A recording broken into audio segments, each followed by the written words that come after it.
Come with me to design custom matching Hermès bags with my mom. I lost $500,000 today due to a bad investment, so I bought myself a little pity gift. Ta-da! Today we're gonna see which type of protein my dog likes the most.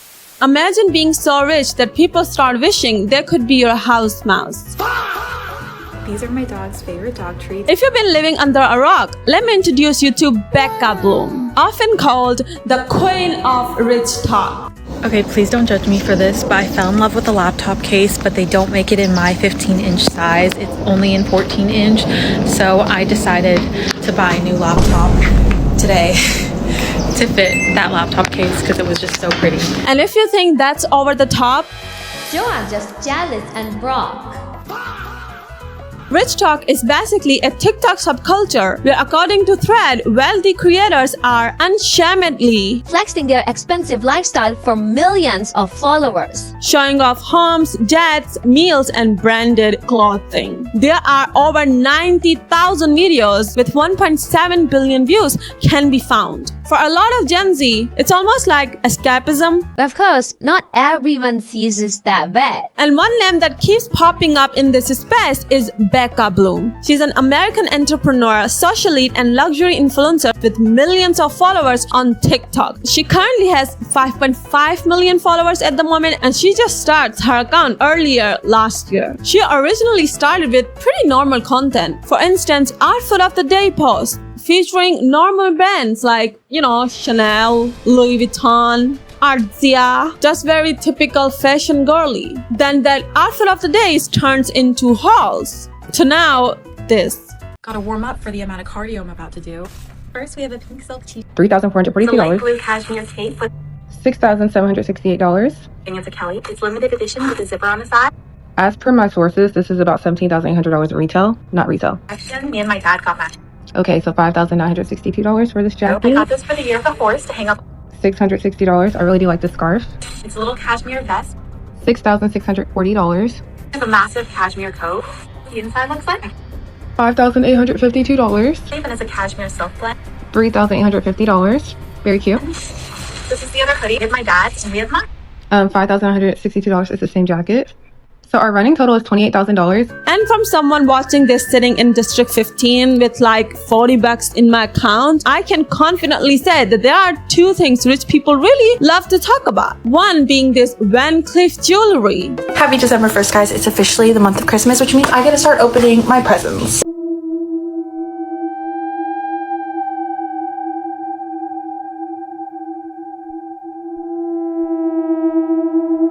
And the other is these Hermès Birkin bags, which I find out apparently you don't even buy. You kind of win it through a lottery system. It's a limited edition. It's a limited edition. You're joking.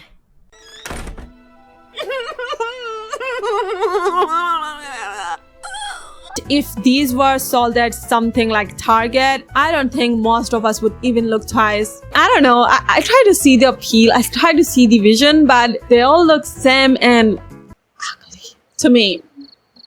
I don't like them. And if you look at her content over time, you start to understand why people connect with her. To the point, even when someone tries to call her out for being a little out of touch, because let's be honest, it is little too much. The comments under her posts shut it down pretty fast. People said things like, "You're just broke and jealous." Over time, she became the most liked rich influencers, often labeled as someone who does luxury the right way. Why? Maybe because she has this very calm voice, and the way she carries herself feels different to some people. I started this TikTok account a week ago, and it was literally for my cat to edit that cat video at the start, and I never knew that people would actually want to watch me. So I'm from the Bay Area, from a little small town called Atherton. I went to school in Los Angeles where I studied business, economics, and minored in law. My fiance and I met at a little coffee shop in Palo Alto when he first moved down from Canada, because that's where he's from. He works in tech, and so does most of my family.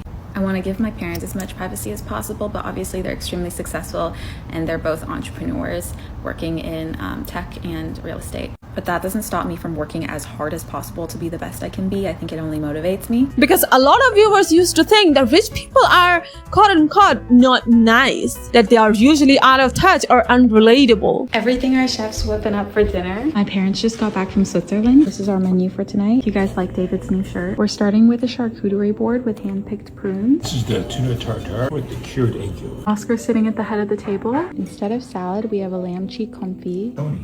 My favorite dish of all time is this mushroom risotto. It smells the best. My dad's favorite are these short ribs. Entrecote. Dessert typically varies. Tonight we have an almond bass cake. Grabbed an extra slice for our driver because he doesn't like chocolate and this has no chocolate. And she also does some really normal things like the rest of us. For instance, thrifting, luxury thrifting. I look and sound so sick right now, but I went designer thrift shopping and here's what I got. First, we have these beautiful Roberto Cavalli straight leg jeans. I got this little denim jacket. It has little rhinestones here and it's fitted on the sides. As her content kept growing, people also became more curious about her background. Some online discussions claimed that her family might not be as wealthy as presented. So Becca Bloom is an influencer whose maximalist displays of wealth include feeding her cat caviar and posting egregiously large shopping hauls. Now, when I first started looking into Becca and her family, I was immediately confused at how little there was out there about their source of wealth. Now, this is extremely odd for somebody who is perceived to be a billionaire heiress, so I started digging deeper. Well, it turns out that Becca's parents are the majority owners in a company called Camelot Information Systems, a privately held Chinese information technology business. While it's usually hard to find information about a private company, Camelot used to be public, so let me take you back to 2010. Camelot was publicly listed on the New York Stock Exchange, and at the time of the initial public offering, this article states that Becca's parents owned about a third of the company. And within about 1 year of coming public, a prominent research firm put out a report titled The Fantasy World of Camelot Information Systems. Now, in their report, they highlight a bunch of red flags, starting with the fact that Camelot doesn't seem to have any real employees on LinkedIn, something very atypical for a company of this size. To be clear, none of this necessarily means that Camelot was committing fraud, but the company also reported a poor quarter of results before this, and Camelot's stock price went down over 90% from the highs. Becca's parents and the other Camelot shareholders then decided to take the company private for a valuation of less than $100 million. While being the majority owner of a nearly $100 million company is a gargantuan amount of money, it is nowhere near billionaire status, nor is it anything close to what Becca represents. The second thing I want to focus on is the big ticket purchases that Becca makes. Becca's wedding. Now, when ultra-wealthy children get married, usually their weddings fall into one of two buckets. First is a super private, typically no phones allowed affair where you don't see anything about the wedding until it's in vogue, and if you want an example of this, see Sophie Cohen, the daughter of Steve Cohen, the owner of the Mets. Second kind of wedding is over-the-top, public, and extravagant beyond your wildest dreams. If you want an example of this, look up Ankur Jain, who got married in the pyramids of Egypt. Becca struck me as this weird in-between because they only invited 50 or 60 people to keep it intimate, but then also decided to blast the whole thing across social media. But the red flags don't end there. Let's start with the poorly written wedding invitation that says they request the pleasure of your company of your presence. The list goes on to her husband's ill-fitting suit to her filming paid partnership videos over the wedding weekend. Again, not things you expect at this degree of wealth. Now, to be clear, it was an expensive, beautiful wedding, but not something you expect from a billionaire heiress. There was nothing custom about the whole thing. The rainbow fireworks thing everybody was losing their mind over has been done plenty of times at that same place in years past. So you might be asking why somebody rich is representing themselves to be even richer and why you should care. Well, if you look at several of Becca's pinned posts, it's her giving life advice, which I think is the type of content that she has always wanted to make. But unfortunately, we live in a society where followers and money are conflated with credibility, something I think Becca realized and has used to her advantage. But secondly, and more problematically, I think Becca has created a self-fulfilling cycle for herself. Her flaunting her consumption in front of her audience has allowed her to sign brand deals with companies like Valentino, which I'm sure not only pay nicely, but allow her to continue flaunting her wealth. So Becca consumes, her fans eat it up, brands sign on because they love the engagement, and the cycle goes on. Anyways, if you take anything away from this, it's to remember to always follow the incentives, and the incentive for any influencer on the internet is your eyeballs. In my opinion, no one should be billionaire. I mean, if you're a billionaire, why are you billionaire? But like, The alleged billionaire Becca Bloom is being called out for having fake designer bags, specifically Birkins and Kellys. And I know what you're thinking. You're like, oh my god, get a job. Oh my gosh, I don't care. You know what? I have a job. I just have zero hobbies. She always pulls these stupid ass stunts. Like when she laminated her husband's credit card in like a little wand, you couldn't even have done a little better job of cutting the star. And like go to Chanel and start paying for things there. And her new thing has been posting these Hermès hauls. Like she'll just be surrounded by the orange boxes, unboxing all this shit, and she always gets a bag. Like literally always. And if you don't know what the process is like to get an Hermès bag, so you can't just walk in and buy a Birkin or a Kelly. And if you don't know, those are like the two very sought after bags of Hermès. You have to pre-spend and create a wish list. You have to create a relationship with the sales associate. So when you see all the shit that she bought, it's because you have to have a purchase history in order to even be considered for a bag. And then when you get a bag, you get offered a bag. You don't ask for it. They bring you back into a room. They show you a bag, and it might not even be the bag that you like. And you're expected to buy it. Because you're probably thinking, oh, if I don't buy it, I will never be offered another bag again. Like I'm gonna be blacklisted at Hermès, which is crazy. Like the gatekeeping shit. Oh my god. I love the fact that like super rich people have the time to do this shit. So even getting offered a bag is like incredibly difficult, but the fact that she just keeps unboxing all these bags, very rare bags, it was getting a little sketchy. But then Love Luxury, they are a consignment store that basically exclusively sells Hermès. They posted this one video that people are like, oh, this is shade to Becca Bloom, because this is Emily. She is the co-owner of Love Luxury, and we see a customer come in and she's like, I want to sell my bag, and immediately Emily is like, okay, well this is a fake. I mean, this is a fake because no Hermès Birkin has these little holes on it. Like you see that for a strap. Birkins don't come with straps, only Kellys. So she's like, this is a fake bag. Then she followed up with posting a video, which she turned off the comments on. But she basically comes out saying that all these influencers are getting on TikTok and posting all these unboxings of their Hermès bags, and none of them are real. She's like, there's no way that you're going in with zero spending history and you are getting offered a mini Kelly. That's a rare bag. And she's like, there's one girl on TikTok who has this weird accent, like her accent's always changing. Emily's words, not mine. But she just keeps showing all these videos of her unboxing her Birkins and Kellys, and it's so obvious that they're fake, like she's not being offered them. And then people start doing deep dives into Becca Bloom, and every single time that she posted a Birkin or a Kelly, because she never posted the same one, holes, you see the holes, or this one where she's posting with all of her money. This is so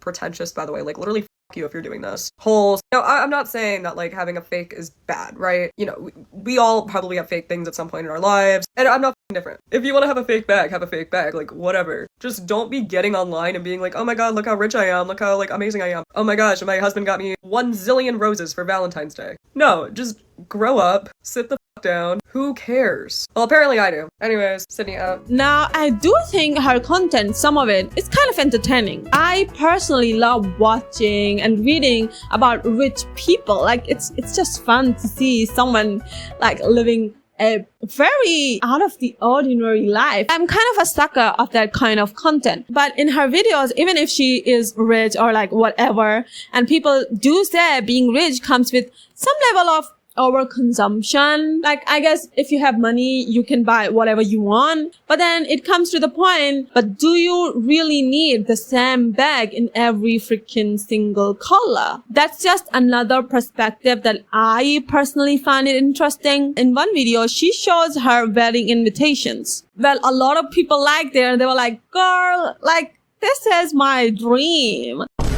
Speaking of wedding, she got married to another tech founder, and she sometimes makes video with him talking about how he pays for everything, their relationship, their lifestyle, and how he gave her hour session of compliment each week. Once a week, I'll sit Becca down and compliment her for an hour straight. I do enjoy our compliment hour.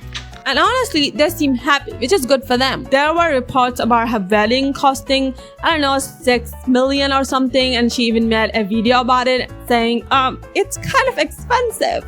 And people in the comments were like, girl, if it's expensive to you, then it is really expensive.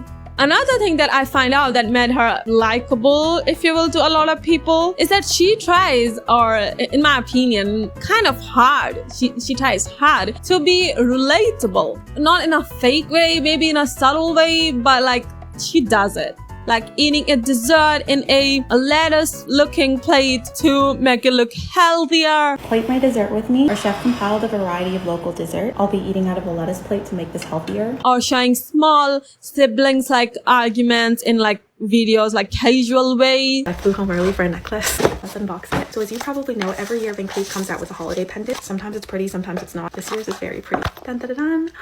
It's in pink mother of pearl, which is very rare. This is how it looks under the sun. Let's try it on. Oh my goodness, it's so neutral and dainty. Of course, my sister also got a matching one. This is hers. I'm gonna rub it a little bit to get my germs all over. Which made a lot of people go, oh wait, so rich people are actually just like us, which low-key adds to the appeal. She also does things like, buying gifts for her helpers and doing giveaways. But one thing that made a lot of people sort of like, girl, was her doing paid partnerships. We're 10,000 feet in the air right now, and we're going to have Copilot decide where we land. Hi, Copilot, find me a list of places with a strong chance of snow this week. Absolutely. In short, Jackson Hole, Alta, Whistler Blackcomb, Grand Targhee, and Steamboat all have a strong chance of snow this week. So overall, I think you can kind of see 3 reactions online. Some people enjoy her content. They find it entertaining or aspirational. Other feels like it can be a bit excessive or repetitive at times. And then there are people defending her saying criticism is just jealousy. So it's safe to say people hate rich influencer content, talk about it, question it, argue about it online. Unless, of course, it's a relatable rich type of family, like you're nice, educated, very calm, like normal human being. Then we like you, we love you, and we worship you. And again, I need to point it out that she's not the only creator doing this. There are a lot of rich creators on RichTok with the same kind of content, like these Van Cleefs and necklaces, just in different colors over and over again. So it's not really like unique of her. I personally don't dislike or hate her, but then I also think she's still doing overconsumption. So yeah, what are your thoughts on Becca Bloom and her content? And please don't send hate to her. I guess I'm not saying she really needs it or deserve it. There are people who really enjoy her content, as I said. So yeah, let me know what you guys think about her. Do you guys like her? Do you guys don't? And her content, and I'll see you in my next time. Bye.